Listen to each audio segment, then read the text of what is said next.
My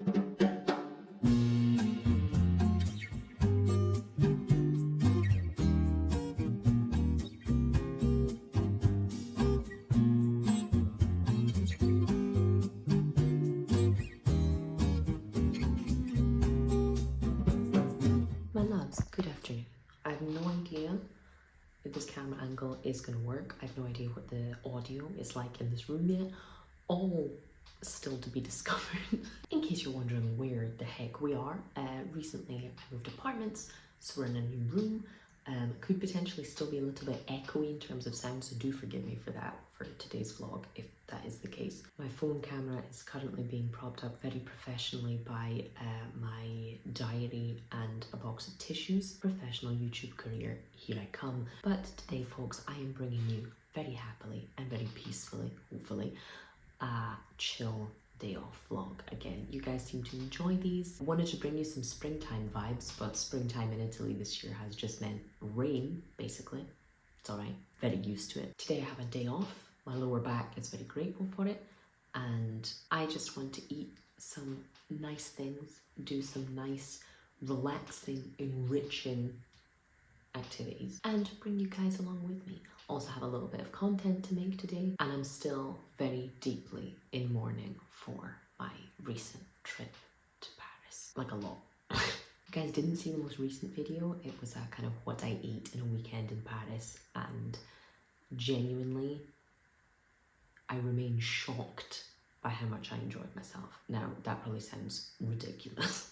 As a kind of immigrant living abroad, usually any free time and therefore budget I have for travel when I'm not working, I work 5 days a week, that is used for going home, or it's used for taking time off to spend with the people from home who come here to visit me. This isn't supposed to be like a tear-jerking woe is me segment, just usually your brain does not function outside of, okay, I have this time off at Christmas, this time off in the summer, so I need to go home this week, and you know, for these 2 weeks of the year, my family will be here.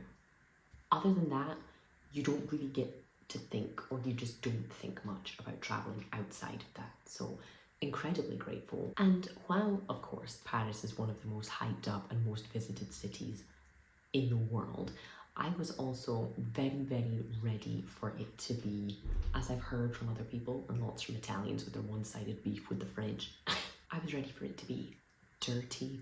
I was ready for it to be a place that I didn't feel that safe. I was ready for the food to be hit or miss. I was ready for the people to be really rude. These were all stereotypes I've heard, things I read online, things if you heard that, it means it's very nearly lunchtime.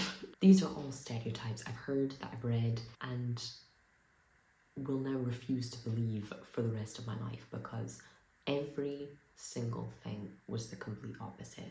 I found it, especially as a big, big city, to be very clean.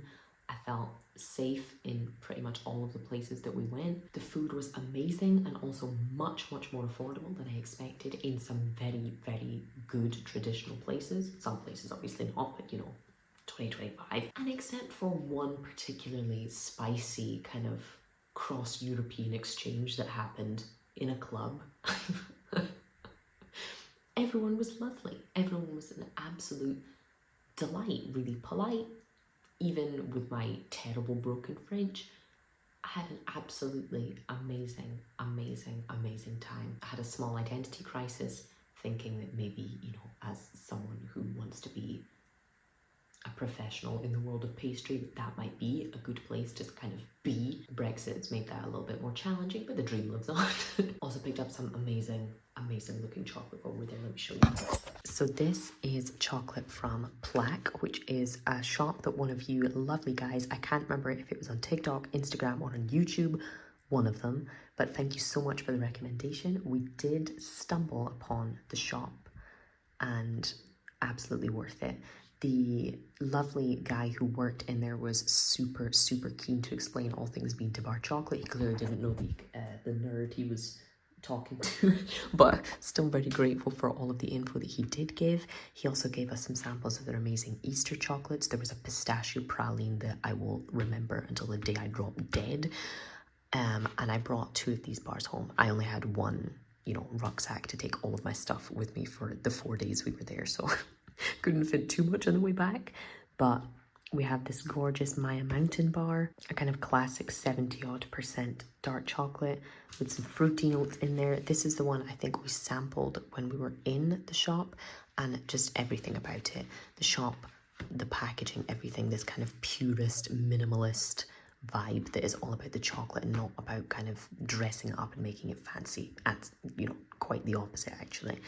And this one was instead a recommendation. I knew I wanted to get another bar, and I asked for a recommendation for someone who likes, you know, specific kind of flavors in chocolate, and he recommended this one to me. And it's also really nice because it's from a place I've actually visited in Peru over 10 years ago when I went there on a trip. So gorgeous, gorgeous, gorgeous. Really cannot wait to taste them. And I will probably be keeping this packaging as a little bit of a memoir, as I have already done with various other things from Paris. How cute. It would be cute if it wasn't like €7, but... So very, very standard lunch for me this month. We got some strawberries because they're big and sweet and juicy and gorgeous. At least right now here in Italy, the season is very short, but very worth it. Got some breadsticks, which I got from a baker not too far away from where I am. Just like a mixed sort of seeded whole grain breadstick thing. A lovely little stracchino cheese, which I'm just obsessed with. And also gonna have a little bit of tzatziki on the side just because it's open, has been for a couple of days and needs to be finished.